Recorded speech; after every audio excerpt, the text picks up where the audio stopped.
Halo sahabat TV10, Assalamualaikum warahmatullahi wabarakatuh. Selamat berjumpa kembali dalam program Bincang Psikologi Anak persembahan TV10. Ada saya Carla Ratna menemani Anda kurang lebih 30 menit ke depan bersama psikolog anak kita, Bunda Tarika Isnaning Tias. Assalamualaikum Bunda. Waalaikumsalam warahmatullahi wabarakatuh. Kak. Sehat Bunda? Alhamdulillah. Alhamdulillah. Selamat berjumpa kembali dengan sahabat TV10 ya Bunda. Kita siap untuk menemani sahabat TV10 untuk sharing ilmu, bincang-bincang tentang psikologi anak, tentang ilmu parenting juga. Dan di sini kita juga mengundang sahabat TV10 untuk bergabung bersama kita. Silahkan, Anda bisa curhat di sini di nomor WhatsApp yang tertera di layar untuk bisa curhat. Insya Allah nanti di episode yang akan datang akan kita bahas ya Bunda ya. Jadi siapa tahu bisa ketemu solusi di program ini. Bunda, kenapa sih menjaga kesehatan mental anak itu perlu? Iya. Apakah juga sepenting, maksudnya kan kalau anak-anak kan beda ya dengan orang tua gitu, tapi penting nggak sih mau jaga mental anak itu supaya tetap sehat? Iya, penting sekali. Kenapa sih penting? Karena sedari dini ya, ketika mental anak itu kuat, maka itu akan berdampak ke semuanya. Jadi aspek ke semuanya. Jadi ke aspek perkembangannya, kemudian fisiknya pasti ya. Kalau yang kuat itu kan mentalnya happy, dia anaknya happy, akan lebih sehat. Lebih sehat. Tidak kemudian tertekan ya. Iya, kemudian menjalani kayak sekolah dan semuanya itu juga terasa happy. Jadi sepenting itu untuk menjaga kesehatan anak ya. Kesehatan mental anak juga penting ya. Betul sekali. Baik, di kesempatan kali ini kita sudah ada satu tema yang akan kita bahas Bunda. Namanya anak-anak ya. Meskipun sebenarnya nggak boleh dinormalisasi ya. Itu kalau nakal atau apa tuh namanya anak. Namanya juga anak-anak itu kan nggak boleh ya. Tapi saat anak melakukan kesalahan atau kadang menjengkelkan, kadang bikin kita emosi sering tersulut nih ayah bunda. Bahkan tidak jarang kita ada yang menghukum anak. Salah satu hukuman yang diberikan ini adalah mendiamkannya. Memang bukan hukuman fisik sih bunda. Iya, betul. Tapi apakah boleh mendiamkan anak, mengabaikan? Ini seperti halnya kayak memberi hukuman buat dia. Biar ngerasain dulu deh gitu kan. Kadang-kadang ada yang seperti itu, diemin dulu lah gitu. Kalau dari ilmu psikologi, boleh nggak sih kita mendiamkan anak? Oke, baik Kak Nana dan pemirsa TV10 di rumah. Jadi kayak gini, mungkin karena ini ya, jadi kayak sudah saking berbagai cara nih. Saking jengkelnya. Iya, betul. Sudah saking jengkelnya, sudah nggak tahu bawa apa lagi gitu ya. Terus akhirnya kita menggunakan ada yang istilahnya mungkin kayak mendiamkan atau silent treatment ya. Silent treatment. Iya, jadi ini kayak dia itu, orang tua itu kayak mengabaikan, kemudian biasanya mendiamkan anak tanpa benar-benar mendiamkan, berusaha kayak biarlah anaknya mengacuhkan itu. Nah, boleh nggak sih sebenarnya yang harus kita garis bawahi adalah kita kan mau nih mengajarkan anak untuk istilahnya apa ya, memberikan dia pemahaman baik dan buruk, benar dan salah. Kalau kita mendiamkan boleh sih ketika itu memang kita mau untuk narik nafas, break untuk mengelola emosi kita diamkan dulu anak, itu boleh. Tapi yang betul, yang dengan catatan satu adalah tidak boleh kayak mengabaikan terus. Jadi kayak membuat pola orang tua itu adalah kalau dia kesalahan ya udahlah didiamin aja, berharap bahwa anaknya itu akan mengerti. Nah, itu yang salah ya. Itu yang kesalahannya di situ. Jadi kita benar-benar ini nih kalau dia ada berulah dan sebagainya kita diemin. Terus sudahlah dia terus dia nangis kita diemin tanpa adanya istilahnya perlakuan atau tindakan. Nah, itu yang istilahnya itu yang berakibat nih fatal bagi anak. Seperti itu. Jadi malah justru membahayakan kesehatan mental anak, didiamkan itu ya bun ya. Betul. Jadi kayak kenapa sih kok dia itu berakibat kepada kesehatan mental anak? Karena anak itu kan pasti anak usia dini itu dia itu selalu pingin nih istilahnya belum tahu ya, masih mengeksplor ya. Jadi kalau kita dia ada melakukan kesalahan, harus kita diamkan, bagaimana bagaimana dia bisa belajar. Kan istilahnya kalau anak usia dini adalah orang tua itu sebagai kayak pendamping, pendamping untuk kayak mengajarkan ini loh caranya kalau kamu marah ya gini, boleh dulu nangis dulu, tapi habis itu diselesaikan, tanggung jawab tetap harus dilaksanakan. Nah kalau didiamkan bagaimana anak tahu, jadi kayak anak juga stres sendiri. Jadi kayak aku didiemin, aku udah berulang ini nangis kok ya juga didiemin, dan sedih nggak ada yang nggak dipedulikan gitu ya, dirasakan, malah justru itu anak semakin kayak frustasi. Jadi kayak frustasinya apa, kok aku nangis nggak ada yang memperhatikan dan sebagainya. Nah untuk memberikan ketenangan malah jadi tambah marah seperti itu. Itu yang dinamakan silent treatment ya Kak ya. Betul. Jadi justru ini bukan solusi ya. Iya betul, bukan Ada ya, biarin lah, didiemin dulu. Saking mungkin kita sama-sama tahu lah ya, namanya manusiawi banget. Kalau misalnya udah sampai mentok gitu pada titik yang aduh capek banget nih ngasih tahu anak kok nggak paham-paham, masih juga rewel, masih juga nangis gitu. Akhirnya kan udah diacuhkan aja, diemin, udah nangis aja nangis, didiemin aja. Sekali. Nah ada nggak sih dampak buruknya dari silent treatment yang dilakukan orang tua pada anak ini? Oke, jadi kayak dampak buruknya itu kan ada dampak buruk yang pendek sama panjang ya. Kalau pendeknya itu kan yaitu kayak anak merasa dia kok dia lagi istilahnya dia lagi tantrum ya, tantrum didiemin boleh gitu, tetapi tidak diajarkan untuk kayak bagaimana regulasi emosinya, kemudian bagaimana dia harus mengatasi masalahnya. Nah akhirnya yang membuat dia yaitu skill untuk menyelesaikan masalahnya juga tidak ada. Jadi kan tidak belajar dari jadi situ. Tidak belajar problem solving, menyelesaikan masalah, tidak belajar juga regulasi emosi. Yang ada dia malah ke jangka panjang nih. Berarti kalau aku ada masalah, kalau orang lain tuh ada yang nangis, berarti aku harus diemin orang itu, bukan malah menolong. Kan harusnya kita menanamkan nih empati ya. Malah jadinya kita karena silent treatment itu jadi kita malah membuat anak itu kita kurang untuk melatih empatinya juga. Jadi kayak harusnya kan kalau ini ya nangis coba nangis dulu ya, walaupun itu hanya sekedar ucapan seperti itu, nangis dulu nggak apa-apa ya. Tapi itu sudah bentuk kepedulian ya, bukan silent treatment ya. Udah nangis dulu nggak apa-apa gitu, itu bukan silent treatment ya. Silent treatment bener-bener nangis tuh udahlah ditinggal.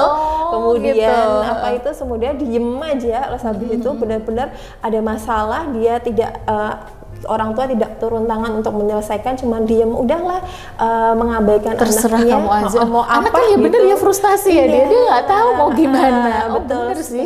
Jadi kayak di anak juga bingung, jadi kayak bingung mau ngapain. Berarti dan dia mencontohkan, ingat ya kalau anak itu adalah anak usia dini adalah mencontoh apa yang di lingkungannya. Nah ketika itu membentuk pola, dia nanti nih ketika dia dewasa, cara menyelesaikan masalah adalah dengan cara mendiamkan.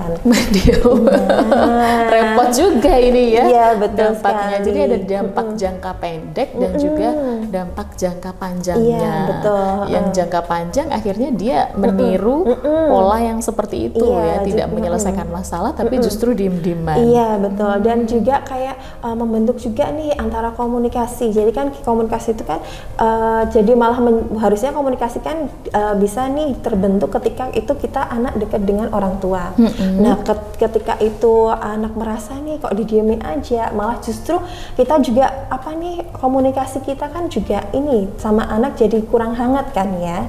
Jadi kayak jadi anak semua nih mau memulai untuk bicara dengan orang tuanya karena hubungannya memang komunikasinya sudah seperti itu, didiemin aja tanpa harus dia menyelesaikan sendiri, frustasi sendiri kan malah justru itu tidak terbentuk nih kehangatan komunikasi antara ibu dan anak atau orang tua dan anak. Itu juga jadi yang menyebabkan banyak hal sih yang kayak silent treatment ini kayak benar-benar untuk harus nih ayo kalau bisa mending dikomunikasikan daripada harus mendiamkan. Boleh diam, apalagi kalau ada istilah pepatah ya, diam itu adalah emas. Tapi tidak berlaku kalau itu diamnya terus menerus, itu tidak berlaku. Jadi boleh kalau itu untuk menarik nafas istilahnya, untuk ngambil jeda, menenangkan diri dulu. daripada nanti emosi menghukumnya malah main fisik. Sebenarnya gini loh, kadang orang tuh silent treatment tuh mikirnya gini, harus didemin aja lah daripada nanti aku kalau emosi tuh pasti aku mukul atau gimana. Betul. Tapi ternyata dampaknya juga sama parahnya ya dengan hukuman fisik ya Bun. Ya catatannya mungkin yang biar kita nggak salah mindsetnya ya. Jadi silent treatment itu jadi itu berlakunya adalah ketika ada masalah, anak nangis ataupun anak berulah lah, itu kita mendiamkan. Jadi benar-benar mengabaikan anak, apalah udahlah biarin aja yang kadang itu ada namanya juga anak-anak dan sebagainya itu. Dan itu berlangsung terus-menerus. Nah, itulah yang nanti membentuk pola jadinya anak itu adalah menyelesaikan masalah hanya dengan diam saja. Iya, meskipun diam itu emas. Tapi kalau diam saja menghadapi masalah kan malah masalahnya jadi kemana-mana, gak selesai ya Bun ya. Yang jelas silent treatment itu bukan solusi. Iya, betul. Meskipun sebenarnya kita itu sudah nahan-nahan gitu emosi daripada aku menghukumnya dengan fisik ya, dicubit atau dipukul, mending aku diemin aja. Ternyata itu juga bukan solusi. Nah, nanti bagaimana kita untuk menghindari silent treatment, lalu dengan solusi apa kalau misalnya menghadapi masalah, menghadapi anak-anak ini, jangan kemana-mana. Karena Bincang Psikologi Anak akan segera kembali untuk Anda, tetap di TV 10.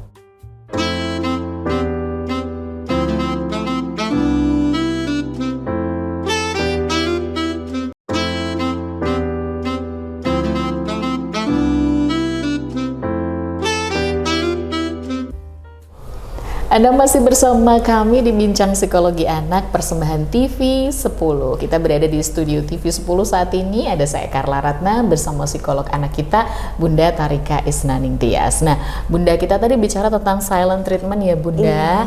Nah, kita harus bedakan misalnya kita mengambil nafas sejenak untuk apa namanya ya, biar tidak terpancing emosi ya, dengan silent treatment itu beda. Bedanya itu di mana Bun? Apakah waktunya atau durasi waktunya yang mendiamkan atau bagaimana? Oke, baik Kak Nana pemirsa TV 10 di rumah.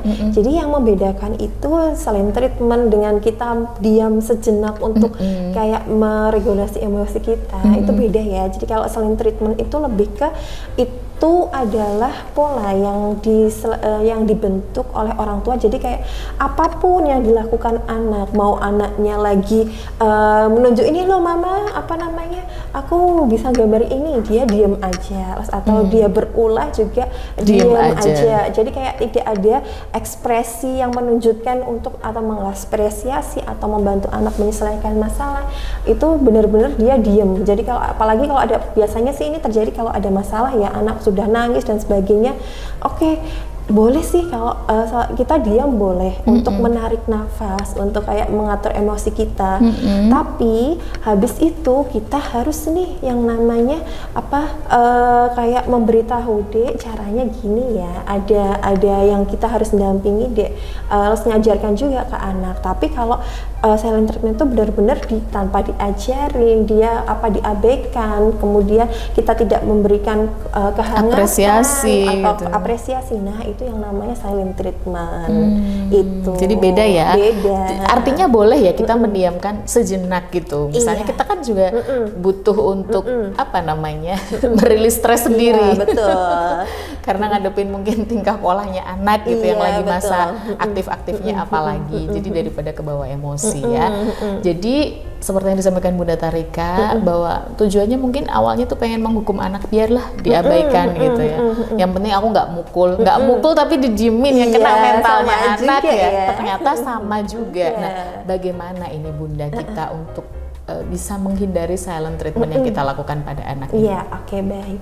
Jadi kayak silent treatment ini, jadi kan itu adalah bentuk pola. Kita coba cari tahu apakah dulu penyebabnya nih, dulu waktu kita sama orang tua kita dulu, apakah pola itu yang ditanamkan oleh orang tua kita dulu. Jangan-jangan memang itu terbawa dari pola asuh orang tua kita dulu. Jadi kayak kita memutus deh, ayo kita putus bareng-bareng, kayak itu kayak mata rantai ya, yang berulang-ulang di ini ya, diberikan ke ini ya, istilahnya kayak warisan gitu ya. Kita putus dulu, oke, kayak kayaknya kan setiap anak itu kan punya cara ya. Kalau ini kok di silent treatment gini kayaknya anak bukan jadi tambah mengerti tapi malah tambah menjadi-jadi karena yaitu ketika kita silent treatment itu bukan untuk menyelesaikan masalah tapi malah menambah masalah. Anak jadi frustasi. Jadi mending kita coba deh kayak bangun dulu nih. Yang awal pertama adalah cek dulu komunikasi dengan anak dulu gimana kehangatannya juga. Kemudian juga silent treatment ini kita ubah mindset bukan menyelesaikan masalah ya, jadi kayak malah tambah masalah. Jadi kayak kan tadi sudah kita sampaikan dampaknya ya, dampaknya malah anak jadi frustasi. Kemudian nggak tahu mesti gimana loh anak itu. Anak namanya itu belajar ya, jadi belajar untuk dia itu gimana cara menyelesaikan masalah. Jadi orang tua di rumah boleh nih kayak kita diem dulu untuk narik nafas. Kalau memang itu nyebelin itu nangis dulu dah kayak kita nggak tahu kan biasanya kalau udah kita stres itu udah nggak tahu mau ngapain kita nangis dulu. Tapi kalau sudah tenang, ayo kita coba bareng-bareng kita menenangkan anak juga. Nggak apa-apa sama anaknya, orang tuanya sama-sama nangis karena boleh kan ya sebel bareng itu kan boleh gitu ya. Saking loh itu kan saking pasti keselnya ada masanya seperti itu kok pasti anak. karena anak apalagi anak yang istilahnya usia 2 tahun sampai 3 tahun itu kan dia fase-fasenya tantrumnya anak ya. Ngeselinnya juga pasti dia kan capek, yang ada ibu rumah tangga dia masih menyelesaikan pekerjaan rumah atau ibu kantor yang dia pasti bawa berbagai masalah juga di rumah. Itu nggak apa-apa deh, kayak kita sama-sama kalau udah capek kita nangis mau nenangin diri dulu boleh banget ya. Atau kalau anak nangis ya udah nangis dulu nggak apa-apa deh, itu boleh ya. Iya boleh. Jadi kayak sama-sama kita orang tuanya, anaknya juga sama-sama untuk belajar regulasi emosi juga kan. Habis itu, setelah itu, habis itu kita sama-sama diam, kita sudah tenang, baru nih kita ngasih tahu deh ada yang salah nih. Tadi mama lihat ada adik nggak mau nggak mau membalikan barang, terus adik nangis, nggak gitu caranya. Kita adik harus belajar tanggung jawab. Nah kita harus istilahnya ada pendidikan nih yang harus kita ajarkan biar dia itu tahu ya ketika ada masalah itu cara menyelesaikannya kayak gini.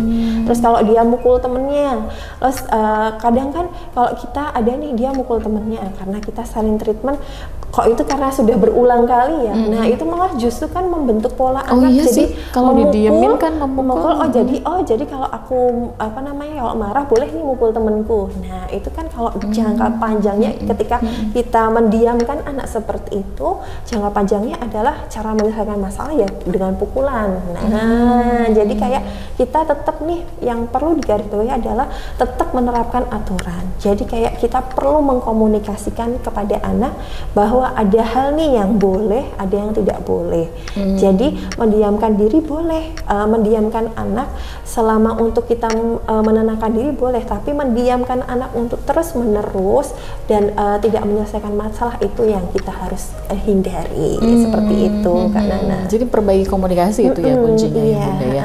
Jadi memang ya gimana ya tapi boleh kok kita misalnya ambil jeda, itu kan disampaikan oleh Bunda Tarika boleh, dan itu bukan silent treatment ya Bunda. Cuman kita memang butuh waktu untuk meregulasi emosi kita juga. Nah setelah itu baru deh bareng-bareng nyari solusi gitu ya, baru komunikasi, diajak diskusi gitu. Betul. Jadi kayak tergantung usianya juga ya, kayak kayak anak remaja itu kan bisa diajak diskusi. Tapi kalau soalnya kalau anak remaja tuh beda loh Bun. Anak remaja kalau kita terlalu bawel, kita terlalu sering negur-negur juga dia nggak suka. Tapi di silent treatment, waduh, malah jadi nanti. Jadi kayak anak itu malah bingung sendiri gitu loh. Jadi kayak tiba-tiba mama, walaupun ada beberapa anak sih yang kayak udah remaja itu kalau dia yang peka ya, peka yang mamaku udah diem berarti aku berbuat kesalahan. Betul. Iya itu kan ya hanya berbagi itu, tapi kalau untuk seterusnya itu kan tidak baik. Tidak baik harus ya. Berkomunikasi dengan anak. Tetap harus komunikasi ya Bunda. Betul. Ya. Jadi kayak anak usia dini kan kita lebih ke apa ya namanya, kita yang harus yang lebih cerewet ya, karena kan dia banyak belajar ya. Tapi kalau untuk remaja kayak kita lebih baik kayak ngajak duduk diskusi, kamu tadi kenapa, itu aja anak kan sebenarnya sudah cerita ya. Apa namanya, kalau akhir-akhir ini adik kayak pulang malam dan sebagainya, kita kan bisa didiskusikan ya. Kalau anak remaja kan sudah kayak bisa diajak bicara banyak, kemudian sambil disisipi nasihat kan sudah ya. Tapi kalau anak apa namanya, anak usia dini kan kita yang harus mengajarkan, menirukan juga kan. Kalau kita hanya ngomong tapi bicara aja tapi tidak actionnya nggak ada, gimana kita bisa mengajari anak untuk membentuk perilaku yang sama dengan kita atau apa yang kita harapkan. Jadi perlu nih kita antara kasih contoh iya juga. betul. Kalau anak usia dini lebih sering lebih baik nih kita memberikan contoh. Jadi kan kita mukul tadi bukan didiemin lama-lama terus dia malah tambah menjadi-jadi gitu ya. Ya udah langsung saking sudah ini, oh ya memang nakalnya seperti itu ya, mau gimana lagi, kadang kan sampai gitu ya. Terus ada kadang yang menormalisasi, ya udah namanya anak-anak gitu ya. Biasanya silent treatment itu digunakan untuk biasanya kayak udah frustasi gitu. Sudah mentok. Iya, sudah mentok, udah dalam titik yang aduh ini anaknya udah kayak gini gitu, gimana gitu. Kemudian ya itu apa namanya, tapi tetap nih namanya nggak bisa kalau untuk memutus istilahnya hal kayak tadi mukul ya, kita harus ini dia cegah juga dia. Kalau mau ini kita tangkap anak kemudian dibilangin enggak kayak gitu cara nyelesain masalahnya. Apalagi biasanya kan dalam rebutan mainan, sebenarnya itu caranya biar dia main, udah kamu nanti main yang ini, selesaikan dulu, habis itu gantian. Nah itu kan di situ kita mengajarkan untuk kayak menyelesaikan masalahnya, menyelesaikan masalah, ngajak gantian, bahkan bisa ngajak main bareng gitu ya. Betul. Ada solusi. Jadi kalau diem ya nggak ketemu solusi. Dan efek jangka panjangnya adalah sampai dia gede itu menyelesaikan masalahnya juga dengan diam. Lah kan susah. Aduh, ternyata ribet loh. Silent treatment ini jangan diterapkan ya ayah bunda ya. Memang sih tujuannya mungkin banyak yang berpikir bahwa kan nggak nghukum fisik gitu. Yang penting kan nggak main fisik lah. Ini main mental loh malah. Malah berat ya. Jangan ya. Jangan. Oke, baik. Hampir 30 menit. Bunda Tharika ada yang mau disampaikan terlebih dahulu? Sebelum kita akhiri. Baik Kak Nana dan Nisa TV 10 di rumah, boleh nggak sih menerapkan silent treatment kepada anak? Jadi kayak gini, jadi silent treatment itu yang penting adalah kita tidak mengabaikan anak, kita mendiamkan diri untuk kayak menenangkan diri boleh kok, tapi kalau yang mengabaikan itu yang nggak boleh ya. Jadi lebih baik mengkomunikasikan dan membentuk kehangatan kepada keluarga atau anak kita. Nah, jangan silent treatment ya. Kalau silent treatment itu tidak baik, lebih baik diajak komunikasi. Tapi kalau ambil jeda sejenak boleh ya Bunda ya. Nah, itu dia beberapa dampak dan cara untuk menghindari silent treatment. Ayah bunda marah kepada anak itu merupakan hal yang wajar ya. Tetapi orang tua juga harus memikirkan cara yang tepat untuk membantu anak menjadi pribadi yang baik. Caranya ya jangan di silent treatment. Dia nggak ngerti, dia nggak paham dan nggak belajar. Iya betul. Terima kasih untuk ilmunya Bunda Tharika. Semoga Nana bermanfaat untuk sahabat TV 10. Terima kasih juga kebersamaannya. Saatnya saya Carla Ratna, Bunda Tharika dan seluruh kru yang bertugas untuk undur diri. Jangan lupa nomor WhatsApp yang tertera di layar untuk Anda yang ingin curhat, silahkan kami tunggu. Baik, terima kasih sekali lagi kebersamaannya. Tetap bersama kami di TV 10 Inspirasi dan Edukasi. Assalamualaikum warahmatullahi wabarakatuh. Sampai jumpa.